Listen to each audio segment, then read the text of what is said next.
నమస్తే అండి. ఈరోజు వీడియో ఏంటంటే ఆకుకూర విత్తనాలు వేసుకుందాము. లాస్ట్ టైం బ్యాచ్లో కొన్ని ఆకుకూరలు వేసుకున్నాము. అయితే కొత్తిమీర ఇవైతే ఒకసారికే క్రాప్ అయిపోతాయి కాబట్టి వాటిని తీసేయటం జరిగింది. ఇంకా ఒకసారి చూడండి, ఇది వచ్చేసి చుక్కకూర అనమాట. చుక్కకూర అలాగే పాలకూర 2 సార్లు హార్వెస్ట్లు తీసుకున్నాము. ఇదేంటంటే చుక్కకూర పాలకూర మనం కోసే కొద్దీ కూడా ఇంకా గుబురుగా పెరుగుతుందండి. అదే కొత్తిమీర అనుకోండి, ఒకసారి విత్తనాలు వేస్తే ఇంకా దాన్ని వేర్లతో సహా తీసేసుకోవటమే. తోటకూర కూడా చాలాసార్లు హార్వెస్ట్లు తీసుకుని కంటైనర్ చిన్నదైందని చెప్పి ఇంకా వేర్లతో సహా తీసేసి మళ్ళీ మట్టి అది కలిపి పెట్టుకున్నాం అనమాట. ఇప్పుడు మళ్ళీ ఇంకొక బ్యాచ్ కింద అన్ని రకాల ఆకుకూర విత్తనాలు వేసుకుందాము. మనం కంటైనర్స్లో ఆకుకూర విత్తనాలు వేసుకునేటప్పుడు కొన్ని చిన్న చిన్న టిప్స్ కానీ పాటించి వేసుకున్నట్లయితే అసలు ఫెయిల్యూర్ అనేది లేకుండా చాలా ఈజీగా సక్సెస్ఫుల్గా మనం ఆకుకూరల్ని పెంచుకోవచ్చండి. కొత్తగా గార్డెనింగ్ స్టార్ట్ చేయాలనుకునేవారు ఆకుకూరలతో స్టార్ట్ చేస్తే మనం విత్తనాలు వేసిన 20 నుంచి 25 రోజుల లోపు అవి హార్వెస్ట్కి వచ్చేస్తాయి. కాబట్టి నెక్స్ట్ వెజిటేబుల్స్ పెంచుకోవడానికి మోటివేషన్గా అనిపిస్తుంది అనమాట. ఆకుకూర విత్తనాలు అనగానే ఫస్ట్ వచ్చి తోటకూర కదా, తోటకూర అలాగే పాలకూర, నెక్స్ట్ చుక్కకూర, కొత్తిమీర, ఈ 4 రకాల విత్తనాలు ఫస్ట్ వేసుకుందాం. వీటిలో ఇంకా చాలా రకాల వెరైటీస్ ఉంటాయి. మనం ఎక్కువగా తినేది ఇవే కాబట్టి చుక్కకూర పాలకూర ఆల్రెడీ ఉంది కదా, మళ్ళీ ఏంటని అనుకోవచ్చు. అవి ఏంటంటే నేను 50 రూపీస్ బ్లాక్ టబ్స్ చిన్న ఉంటాయి చూసారా, ఆ చివరిలో ఉంది, అలాంటి టబ్స్లో వేసాను. చుక్కకూర పాలకూర ఏంటంటే ఒకసారి వేసుకుంటే మనం కంటిన్యూస్గా కొన్ని నెలల పాటు హార్వెస్ట్లు తీసుకోవచ్చు. కాబట్టి ఈసారి ఇలా పెద్ద సైజు కంటైనర్లో చుక్కకూర పాలకూర వేద్దాము అని చెప్పి ఇంకా మళ్ళీ ఇంకొక బ్యాచ్ కింద వేస్తున్నాను. అలాగే తోటకూర కొత్తిమీర కూడా ఇక్కడ చూడండి. తోటకూర ఏంటంటే కింద నేల మీద కూడా కొంత కూర చల్లుదాము. అలాగే 100 రూపీస్ థర్మోకోల్ బాక్స్లో ఏంటంటే నేను లేయర్లుగా శాండ్విచ్ మెదడులో మట్టిని నింపానండి. అంటే అడుగున ఒక లేయరు ఎండాకులు, కిచెన్ వేస్ట్, ఇంకొక లేయరు మట్టి, అలాంటి వాటి అలా నింపిన కంటైనర్లో మనం వెంటనే విత్తనాలు, కూరగాయ విత్తనాలు పెట్టుకోకూడదు. కాబట్టి ఫస్ట్ ఒక బ్యాచ్ కింద మనం తోటకూర వేసేసుకున్నాం అనుకోండి, అది హార్వెస్ట్ అయిపోయే లోపల కంపోస్ట్ అనేది రెడీ అవుతుంది. నెక్స్ట్ మళ్ళీ కొంచెం మట్టి పోసుకుని మనం బేరపాదు కానీ కాకరపాదు అలా తీగజాతి పాదు ఏదైనా పెట్టుకోవచ్చు అనమాట. ఇక్కడ ఏంటంటే ఆకుకూరలను పెంచుకోవడానికి ఇలా లోతు తక్కువ వెడల్పు ఉండే కంటైనర్స్ చాలా బాగా పనికొస్తాయండి. 50 రూపీస్ బ్లాక్ టబ్స్ వెడల్పు ఉంటాయి కదా, అందులో వేద్దాము. ఫస్ట్ ఏంటంటే ఏ రకమైన ఆకుకూరలు వేసుకున్నా కూడా మట్టి అంతా కూడా ముందు ఫస్ట్ తడిపేసుకోవాలి. మట్టిని కలుపుకునే విధానం, పాత మట్టిని ఎలా రీయూజ్ చేసుకోవాలి, ఇలాంటి విషయాల గురించి నేను ఇంతకుముందు వీడియోస్లో అప్లోడ్ చేశాను. ఒకసారి చెక్ చేయండి. ఇంతకుముందు ఒక 2-3 వీడియోస్ వెనక్కి వెళ్తే మీకు తెలుస్తాయి అన్నమాట. ఇదే ఫస్ట్ టైం మీరు కానీ విత్తనాలు వేసుకుంటున్నారు, మట్టి ఎలా కలుపుకోవాలో డౌట్ ఉంటే ఒకసారి చిన్నగా చెప్తాను. 1% మట్టి తీసుకోండి, ఏదైనా ఒక కొలత పెట్టుకుని. 1% మట్టి, 1% ఎరువు, 1% కొబ్బరి పొట్టు. ఇది సమ్మర్ కాబట్టి కొబ్బరి పొట్టు అనేది కంపల్సరీగా వాడుకోవాలి.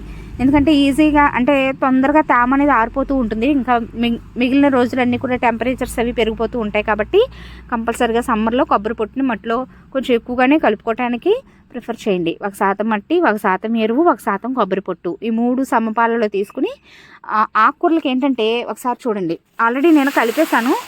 కొత్త వాళ్ళు ఏంటంటే ఇంకోండి ఇసుకండి, ఇది ఇలా కొద్దిగా ఇసుకను కూడా మీరు ఈ మట్టిలో కానీ వేసుకున్నట్టయితే ఎక్సెస్ వాటర్ ఏమైనా ఉన్న డ్రైనేజ్ హోల్స్ నుంచి ఈజీగా కిందకు వచ్చేస్తే, ఇంకోటి ఏంటంటే మనం వేసుకునే విత్తనాలు పడిపోకుండా చక్కగా నిలబడి ఎదుగుతాయండి. సో కంపల్సరిగా ఆకుకూర విత్తనాలకు సంబంధించిన మట్టిలో కంపల్సరిగా మీరు ఇసుకను కూడా మిక్స్ చేసుకోండి. మనం పాటించే చిన్న చిన్న టిప్సే మంచి రిజల్ట్ రావడానికి అవి హెల్ప్ చేస్తాయి అన్నమాట. సో డ్రైనేజ్ హోల్స్ కూడా కంపల్సరీగా అడుగున ఎక్కువగానే పెట్టుకోవాలి. ఇంతకుముందు వీడియోస్లో నేను డీటెయిల్డ్గా ఎక్స్ప్లెయిన్ చేశాను కాబట్టి మామూలుగా చెప్పేస్తానండి. కంటైనర్ అడుగున కంపల్సరీగా ఒక 5 నుంచి 6 హోల్స్ పెట్టుకోవాలి. హోల్స్ని రాయితో కవర్ చేసుకుని మట్టిని నింపుకోవాలన్నమాట. ఇలా నింపి పెట్టుకున్న మట్టిని ఫస్ట్ తడిపేసుకోవాలండి. మట్టిని కంపల్సరీగా తడుపుకున్న తర్వాతే మనం విత్తనాలు వేసుకోవాలి. ఫస్ట్ మట్టి అంతా బాగా తడుపుకోవాలండి. మట్టిని తడుపుకోకుండా మనం వాటర్ కానీ పోసినట్లయితే ఆ మట్టిలో ఉండే ఎయిర్ గ్యాప్స్ వల్ల మనం వేసిన విత్తనాలు, ఈ తోటకూర విత్తనాలు చిన్నగా ఉంటాయి కదా, ఆకుకూర విత్తనాలు, మనం వేసుకునే విత్తనాలు ఆ మట్టిలో ఉండే ఎయిర్ గ్యాప్స్కి లోపలికంతా వెళ్ళిపోయి అవి తొందరగా మొలకలు రావడానికి కష్టపడిపోతుంది అనమాట. తొందరగా మొలకలు రావు, ఒక్కొక్కసారి ఎదగకుండా అంటే ఇంకా ఫెయిల్ అయిపోద్ది అనమాట. మొలకలు రాకోకుండా చనిపోద్ది అనమాట ఆకుకూర. సో కంపల్సరిగా ఫస్ట్ ఇలా కంటైనర్ని బాగా తడుపుకోవాలి. ఎంత బాగా అంటే డ్రైనేజ్ హోల్స్ ఉన్నాయి కదా, మనం పెట్టుకున్న డ్రైనేజ్ హోల్స్ నుంచి కిందకి వాటర్, ఎక్సెస్ వాటర్ అనేది వచ్చేయాలన్నమాట. ఫస్ట్ టైం మాత్రం అంత బాగా తడుపుకుని తర్వాత మాత్రం చూసుకుని మనం వాటర్ చేసుకోవాలండి. ఇది మనం ఫస్ట్ పాటించాల్సిన టిప్ అనమాట. చెయ్యి అడ్డం పెట్టి మనం వాటర్ పోసుకోవాలి, లేదంటే గోతులు కింద పడిపోయి ఎగుడు దిగుడుగా విత్తనాలు వెళ్ళిపోతాయి అన్నమాట. ఇలా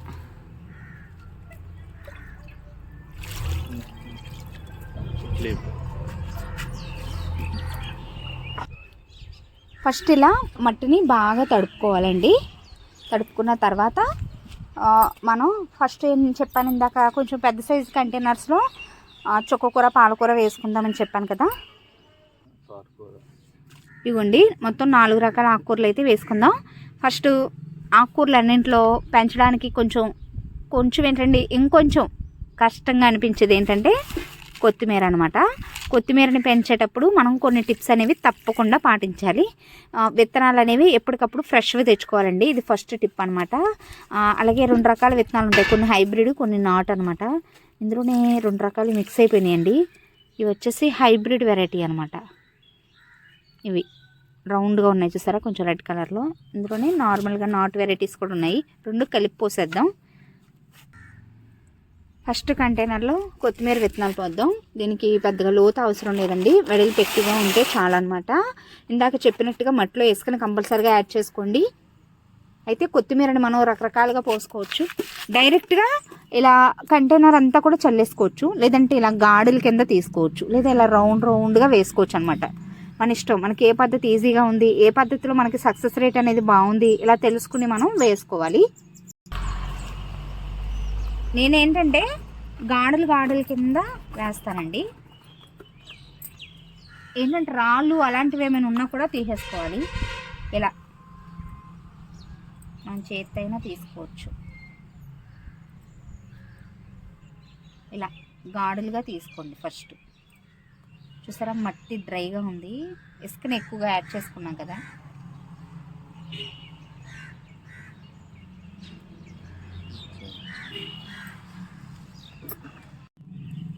ఇలా గాడుల కింద తీసుకుని ఆ గాడుల్లో మనం విత్తనాలు వేసుకోవటమే. ఫస్ట్ ఏంటంటే కొత్తిమీర విత్తనాలు వేసుకునేటప్పుడు దగ్గరగానే వేసుకోండి. జర్మినేషన్ రేటు కొంచెం తక్కువగానే ఉంటుందండి.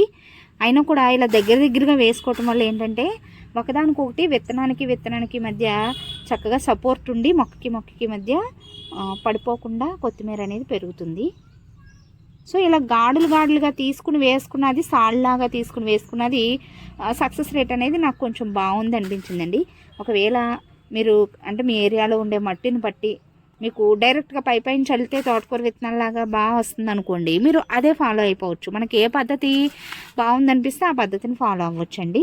అంటే ఏంటంటే మనకి ఎక్స్పీరియన్స్ ద్వారా అర్థమవుతుంది, దానిలో ఉండే లోటుపాట్లు, చిన్న టిప్స్ అవన్నీ కూడా మనకు అర్థమవుతాయి. ఏది బాగుందనిపిస్తే ఆ పద్ధతిని ఫాలో అయిపోవటమే. సో ఇలా కొంచెం దగ్గరగానే వేసుకుంటున్నాను.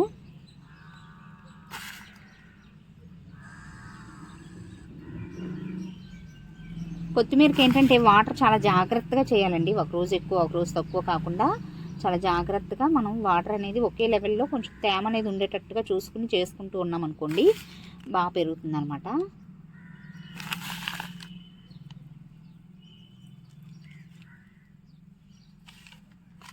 కొంచెం మీకు చూపించిన విత్తనాలన్నీ కూడా వేసేసాను.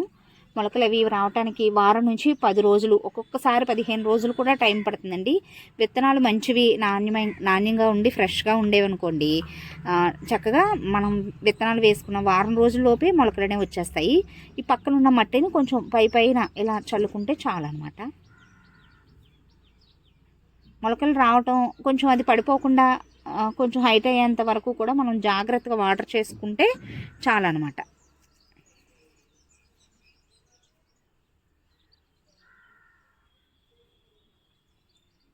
మీకు ఒక వారం రోజుల తర్వాత ఈ కొత్తిమీరకు సంబంధించిన అప్డేట్ని ఇస్తాను. మొలకలు కనపడగానే మీకు చూపిస్తాను అన్నమాట.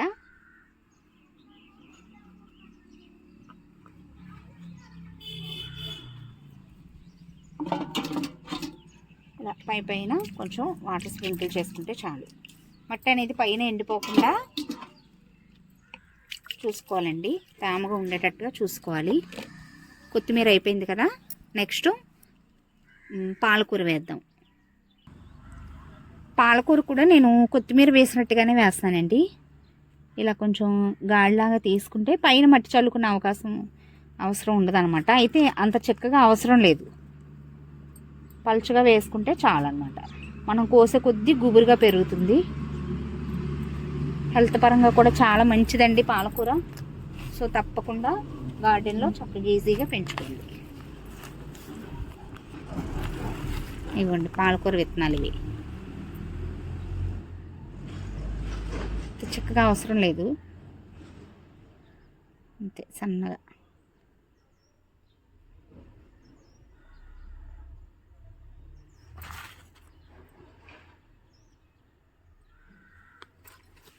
చాలండి. ఇలా పక్కన మట్టి ఇలా కవర్ చేసుకుంటే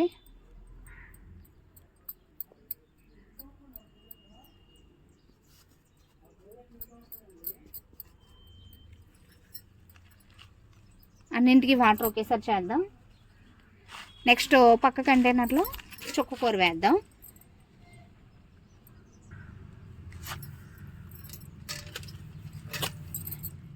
చుక్కకూర ప్యాకెట్ ఇలా ఉంటుంది,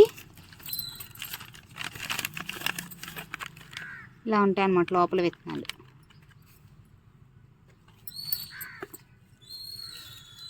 ఇవి కూడా ఇలా దగ్గరగా చల్లేసుకోవటమే. ఇలా మట్టిలో ఇలా గుచ్చుదాం. కనపట్లేదు అనుకుంటా.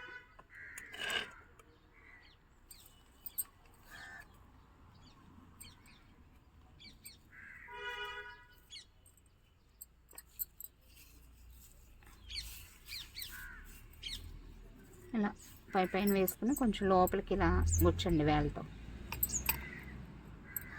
ఒక 5-6 మొక్కలు ఉన్నా చాలండి. కుండీలో కోసే కొద్దీ కూడా గుబురుగా పెరుగుతుంది అనమాట.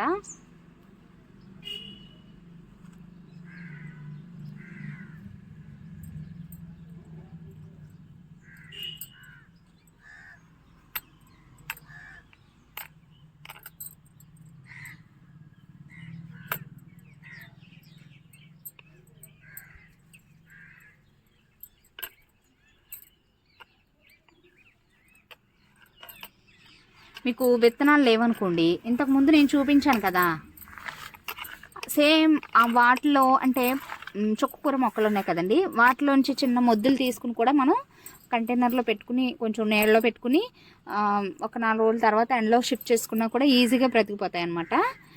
నెక్స్ట్ కొత్తిమీర అయింది, పాలకూర అయింది, చుక్కకూర అయింది కదా. నెక్స్ట్ కంటైనర్లో తోటకూర వేద్దాం. తోటకూర విత్తనాలు వేసుకునేటప్పుడు ఇవి చాలా చిన్నగా ఉంటాయి కాబట్టి కొంచెమే, 1 టీ స్పూన్ అలా తీసుకోండి చాలు, సరిపోతాయి.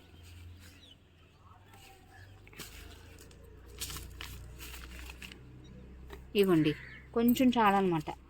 ఈ కొంచెంలో చిన్నగా ఉన్నవి మనం చల్లుకుంటే ఒకే చోట పోగులా పడిపోతాయి కదా, అందుకని చెప్పి దీనిలో కొద్దిగా ఇసుకను కలుపుకోండి. ఇసుకను కానీ మట్టిని కానీ కలుపుకోవచ్చు అన్నమాట.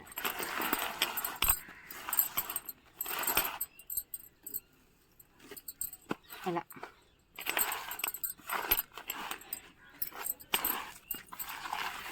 ఇలా చల్లుకుని ఇప్పుడు ఈ మట్టిని మనం వేసుకునే కంటైనర్లో ఇలా ఈవెన్గా చల్లేసుకోవటమే.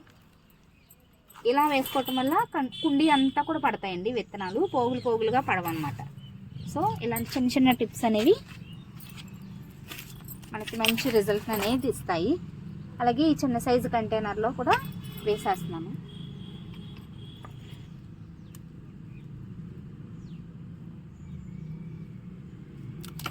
ఇలా వేసుకున్న తర్వాత పైన ఒక లేయరు నార్మల్ మట్టి వేసుకోండి. విత్తనాలు పైన చల్లుకున్నాం కదా, ఆ విత్తనాలు కవర్ అయ్యేటట్టుగా కొద్దిగా మట్టి వేసుకుని వాటర్ స్ప్రింకిల్ చేసుకోవటమే. తోటకూర విత్తనాలు 3 రోజుల్లోనే మొలకలు అనేవి స్టార్ట్ అయిపోతాయండి. నేను చూపిస్తాను నెక్స్ట్ అప్డేట్ని. అలాగే దీనిలో కూడా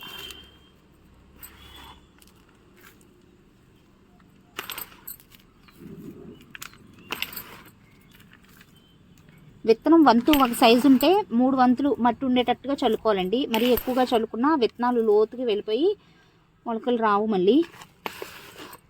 సో విత్తనాలు కవర్ అయ్యేటట్టుగా మట్టిని చల్లుకుంటే చాలా అన్నమాట.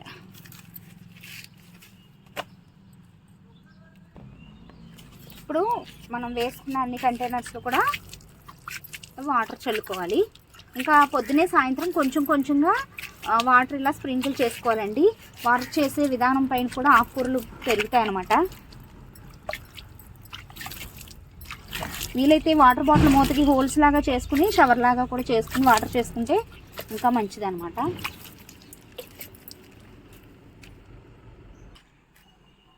సో ఆకుకూరలు వేయటం అయితే పూర్తయిందండి.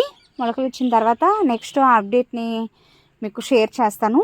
ఇంకా విత్తనాలు వేయటం పూర్తయిన తర్వాత వాటర్ చేయటం పైనే విత్తనాలు మొలకలు రావటం, ఆ మొలకలు హెల్తీగా పెరగటం ఇవన్నీ కూడా ఆధారపడి ఉంటాయి అన్నమాట. ఆకుకూరలకు కూడా 3 నుంచి 4 గంటలు ఎండపడే ప్లేస్ అనేది చాలా అవసరం. కంటైనర్స్ని అలా ఎండపడే ప్లేస్లోకి మీరు షిఫ్ట్ చేసుకోవాలి. సో ఇదండి రోజు వీడియో. ఇంకా తోటకూర విత్తనాలు కొన్ని కంటైనర్స్లో చల్లుతాను. ఇంకా సేమ్ ఇదే మాదిరిగా అనమాట, ఇప్పుడు చూపించిన మాదిరిగానే. ఇందాక చెప్పాను కదా థర్మాకోల్ బాక్స్లో కూడా తోటకూర విత్తనాలు చల్లాలని చెప్పి, అది కూడా చల్లుతాను. సో వీడియో ఎలా అనిపించిందో కామెంట్ సెక్షన్లో తప్పకుండా తెలియచేయండి. వీడియో నచ్చితే ఒక లైక్ ఇచ్చి ఛానల్ని సబ్స్క్రైబ్ చేసుకోండి. Thanks for watching.